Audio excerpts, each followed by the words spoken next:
In a small town lived a man named Arjun, a simple man with simple dreams. But life wasn't easy. Bills, responsibilities, and endless worries filled his days.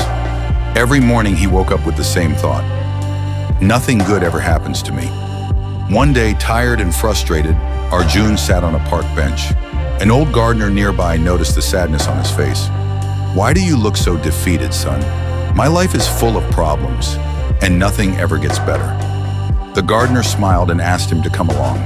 He showed Arjun a small, weak plant struggling to survive. "When I planted this seed, the soil was hard, the rain didn't come, and the sun was too strong. But every morning I watered it, and I believed it would grow." He looked into Arjun's eyes and spoke gently. "Your mind is just like this plant. If you feed it fear, it will shrink. But if you feed it hope, it will rise." Those words changed something in Arjun. From the next day, he tried something new. He woke up and said to himself that today would be better. And slowly it was. He worked with more energy. He smiled more.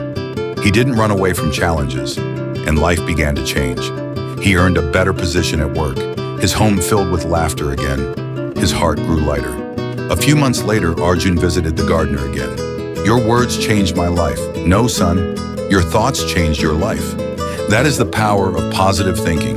It may not erase your problems, but it gives you the strength to rise above them.